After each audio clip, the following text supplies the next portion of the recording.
নমস্কার বন্ধুরা, আমি ডোনা রিগালিজ লাইফ কিচেন চ্যানেল নিয়ে তোমাদের সামনে এসেছি। আজকে আমি তোমাদের জন্য ট্যাংরা মাছের একটা খুব সুন্দর রেসিপি নিয়ে এসেছি। এই ট্যাংরা মাছের রেসিপিটার নাম হচ্ছে বেগুন বড়ির ঝোল। একটু অন্যরকম করে রেসিপিটা তৈরি করেছি, আশা করি তোমাদের ভালো লাগবে। চলো রান্নাঘরে গিয়ে ঝটপট রেসিপি তৈরি করি। এখানে 350 গ্রাম ট্যাংরা মাছকে ভালো করে ধুয়ে আমি নুন আর হলুদ মাখিয়ে রেখে দিয়েছি। একটা বাটির মধ্যে 1 চামচের মতো ধনে গুঁড়ো নিচ্ছি, 1/2 চামচের মতো জিরে গুঁড়ো নিচ্ছি, 1/2 চামচের মতো হলুদ গুঁড়ো নিয়ে নিচ্ছি, 1/2 চামচের মতো নুন নিয়ে নিচ্ছি, আর নিয়ে নিচ্ছি সামান্য পরিমাণে একটু চিনি। এছাড়াও এর মধ্যে দিচ্ছি আমি 1 থেকে 1.5 চামচের মতো আদা বাটা। এবার সমস্ত মশলাকে আমি জলের সাহায্যে একটু গুলে রেখে দেবো। রান্নার বেশ খানিকক্ষণ আগে যদি মশলাটাকে এরকম করে জল দিয়ে গুলে রেখে দাও, তাহলে দেখবে রান্নার টেস্টটাও ভালো হবে আর মশলাটা সুন্দর জলের মধ্যে গুলেও থাকবে।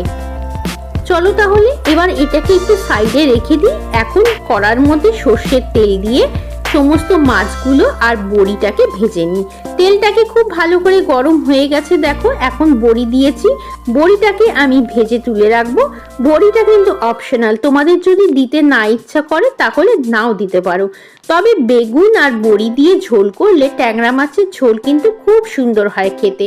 আর সামনে তো শীতকাল আসছেই, এরকম বড়ি, ধনেপাতা আর বেগুন দিয়ে যদি ট্যাংরা মাছের ঝোল করো তাহলে অপূর্ব লাগবে খেতে। বড়িটা ভাজা হয়ে গেছে, এখন আমি ওই তেলের মধ্যেই মাছগুলোকেও ভেজে নেব। মাছগুলো কিন্তু খুব বেশি কড়া করে ভাজবো না, মোটামুটি মিডিয়ামে ভাজবো। মাছগুলোকে চলো ভেজে নিই, তারপরে তোমাদের সামনে আবার ফেরত আসছি। আর একটা কথা বলে রাখি, একবারে সমস্ত মাছ দিয়ে ভাজার দরকার নেই, তাহলে ভাজাটা খুব ভালো হয় না আর মাছগুলো ভেঙে যাওয়ার চান্সও থাকে। চলো তাহলে এবার মাছটা ভেজে নিই, তারপরে আসছি আবার। দেখো সব মাছ ভাজা হয়ে গেছে, আমি বাটিতে তুলেও নিয়েছি। বাকি যে তেলটা রয়েছে তার মধ্যে আমি বেগুনগুলোকে একটু ভেজে নিচ্ছি। বেগুনগুলোকে আলাদা করে ভেজে তুলে নেব। বেগুন ভাজার সময় এর মধ্যে আমি খুব সামান্য পরিমাণে একটু হলুদ গুঁড়ো দিয়ে দিচ্ছি, সামান্য পরিমাণে একটু নুন দিয়ে দিচ্ছি, আর বেগুন যাতে তেলটা ছেড়ে দেয় তার জন্য দিচ্ছি খুব সামান্য পরিমাণে একটু চিনি। আর বেগুন ভাজার সময় যদি এরকম চিনি দাও তাহলে বেগুন দেখবে সব তেল টেনে নেবে না, ভাজার শেষে কিন্তু বেগুন সমস্ত তেলটা ছেড়েও দেবে। দেখো আমি আস্তে আস্তে করে বেগুনগুলোকে ভেজে নেব। আর বেগুনগুলোকে আগে ভেজে তুলে রাখার অর্থ হলো বেগুনগুলো মাছের ঝোলে আমি পরে অ্যাড করব। যদি প্রথমেই মশলার সঙ্গে অ্যাড করি তাহলে একটা বেগুনকেও আর খুঁজে পাওয়া যাবে না।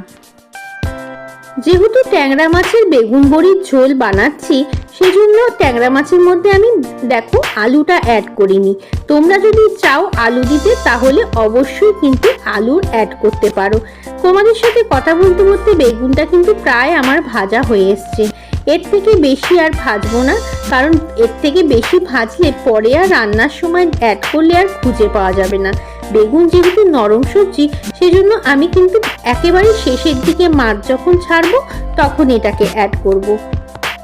বেগুনটাকে তুলে রেখে আমি এর মধ্যে 3 চামচের মতো সর্ষের তেল দিয়েছি, আর তার মধ্যে অ্যাড করেছি যে মশলার গোলাটা রেখেছিলাম, সেই মশলার গোলাটা। বাটিটা ধুয়ে সামান্য পরিমাণে একটু জলও দিয়ে দিলাম। এখন এর মধ্যে দিয়ে দিচ্ছি খুব সামান্য পরিমাণে একটু কাশ্মীরি লঙ্কার গুঁড়ো। কাশ্মীরি লঙ্কার গুঁড়োটা অ্যাড করলে কালারটা বেশ ভালো আসে। ক্যামেরাটা যেহেতু বন্ধ হয়ে গেছিলো, সেই জন্য আমি তোমাদের প্রথম থেকে মশলা অ্যাড করাটা দেখাতে পারিনি। আমি তেল দিয়েছিলাম, তার মধ্যে কিন্তু কোনো রকম ফোড়ন দিইনি, শুধুই মশলাটা দিয়ে দিয়েছিলাম। এখন মশলাটাকে খুব ভালো করে কষিয়ে নেব। আর এই কষানোর সময় এর মধ্যে দিয়ে দিচ্ছি আমি 5টা কাঁচা লঙ্কা। আমি 5টা কাঁচা লঙ্কা অ্যাড করেছি, তোমরা চাইলে এর থেকে বেশিও লঙ্কা অ্যাড করতে পারো। ঝালটা তো যার যার ব্যক্তিগত। আর আমি কিন্তু অল্প অল্প জল দিয়ে আস্তে আস্তে করে মশলাটাকে কষিয়ে নেব। এইরকম ভাবে যদি কষাও মাছের ঝোল বা মাংসের ঝোল, তাহলে দেখবি অনেক টেস্ট হবে মাংসের ঝোল বা মাছের ঝোল। চলো একটুক্ষণ সময়ের জন্য ঢাকা দিয়ে রাখি। দেখো ঢাকাটা খুলেও দিয়েছি, পুরোপুরি কষে গেছে, আর এটাকে কষানোর দরকার নেই। এর মধ্যে আমি এখন সামান্য পরিমাণে একটু গরম জল দিয়ে দিচ্ছি। আমি জলটা গরম ব্যবহার করি, তাতে রান্নাতে অনেক তাড়াতাড়ি হয়ে যায় আর খেতেও ভালো হয়। দেখো আর একটু মনে হচ্ছে ঝোলের দরকার পড়বে আমার, সেই জন্য আমি আর একটুখানি জল এর মধ্যে দিয়ে দিলাম। ব্যাস, এর থেকে বেশি জল কিন্তু আমি একেবারেই এর মধ্যে দেব না। এই ঝোলটার টেস্টটাকে আরও বাড়ানোর জন্য আমি এর মধ্যে দিচ্ছি একটা মশলা, সেটা হচ্ছে 2 চামচ গোবিন্দভোগ চালকি আর 1 চামচ রাঁধুনিকে আমি খুব ভালো করে ড্রাই রোস্ট করে নিয়েছি। তারপরে ওটাকে মিক্সিতে একটা পাউডার তৈরি করেছি। দেখো সেই গুঁড়োটাকে আমি এর মধ্যে 2 চামচ দিয়ে দিলাম। এইটা যদি তোমরা একটু দিয়ে দাও মাছের ঝোলে, তাহলে দেখবে খেতে দুর্দান্ত হয় আর গন্ধটাও অপূর্ব হয়। এখন আমি ভেজে রাখা মাছ আর ভেজে রাখা বেগুনটাকে এর মধ্যে দিয়ে দিলাম। এখন এর মধ্যে আর কিচ্ছু করার নেই, আমরা এটাকে ঢাকা দিয়ে একটু ফুটতে দেব। এই বেগুন বড়ির ঝোলের মধ্যে আমি খুব সামান্য পরিমাণে একটু ধনেপাতার ব্যবহার করছি। ধনেপাতা যদি ঘরে থাকে তাহলে অবশ্যই এই ঝোলটার মধ্যে অ্যাড করো। চলো এবার এটাকে ঢাকা দিয়ে অন্ততপক্ষে 5-7 মিনিটের জন্য ওয়েট করি। ঢাকাটা খুলে দিয়েছি। দেখো ঝোলটা বেশ সুন্দর টকবক করে ফুটতে শুরু করে দিয়েছি, বেগুনটাও একেবারেই নরম হয়ে গেছে। চলো এবার এটাকে নামিয়ে একটা বাটির মধ্যে রেখে দিই। এখন এটার মধ্যে একটা টুইস্ট আছে। কি টুইস্ট আছে সেটা তোমরা একটু ভালো করে দেখে নাও। একটা তরকা প্যানের মধ্যে আমি 3 চামচের মতো সর্ষের তেল দিয়ে দিলাম। তেলটা গরম করে নিয়ে তার মধ্যে দিয়ে দিলাম 2টো শুকনো লঙ্কা। এই শুকনো লঙ্কাটাকে খুব ভালো করে একটু ভেজে নেব।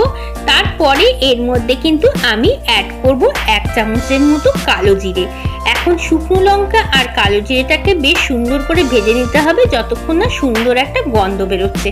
যখনই গন্ধটা দেখবে বেরিয়ে গেছে, তখন যেই ঝোলটা আমরা বানালাম তার ওপর দিয়ে ঠিক এইভাবে করে ছড়িয়ে দেবে। আর ফোড়নটা যদি পরে দাও তাহলে দেখবে মাছের ঝোলের টেস্টটা অনেক গুণ অন্যরকম লাগবে খেতে। আর গন্ধটা কিন্তু পরে থাকার ফলে একদম তোমরা যখন ভাতের পাতে মাছের ঝোলটাকে নেবে তখনও দেখবে সুন্দর একটা ফোড়নের গন্ধ আছে। আর যে ভেজে রাখা বড়িটা ছিল সেই বড়িটাকেও আমি দিয়ে দিলাম এর মধ্যে, আর দিয়ে দিলাম বেশ খানিকটা ধনেপাতা। আমাদের কিন্তু শীতকালের মাছের ঝোল একেবারেই তৈরি হয়ে গেছে। এখন এটাকে আমরা একটু ঢাকা দিয়ে 5 থেকে 7 মিনিটের জন্য রেখে দেব, তারপরে গরম গরম পরিবেশন করব। দেখো 5-7 মিনিট পরে তোমাদের ঢাকাটা খুলে দেখাচ্ছি। অপূর্ব সুন্দর একটা গন্ধ বেরিয়েছে। ফোড়নটা যদি এরকম পরে দাও তাহলে দেখবে মাছের ঝোল কিন্তু দারুণ লাগবে খেতে। চলো এবার এটাকে বাটিতে ঢেলে সবার সামনে পরিবেশন করে দিই। এই দেখো তৈরি হয়ে গেছে ট্যাংরা মাছের অনবদ্য একটা রেসিপি। অপূর্ব লাগে এই মাছের ঝোল খেতে। একবার আমার রেসিপিটা ফলো করে বানিয়ে দেখো, বাড়ির সবাই বেশ খুশি হয়ে যাবে। কেমন লাগলো আমার এই রেসিপি? যদি ভালো লাগে অবশ্যই লাইক, কমেন্ট, শেয়ার করো। নতুন বন্ধু হয়ে থাকলে চ্যানেলটাকে আজই সাবস্ক্রাইব করে নিও। চলো আজকের মতো বিদায় নিচ্ছি, আবার আসবো অন্যদিন অন্য একটা সুন্দর রেসিপি নিয়ে। ততক্ষণ সবাই ভালো থেকো এবং সবাইকে টাটা।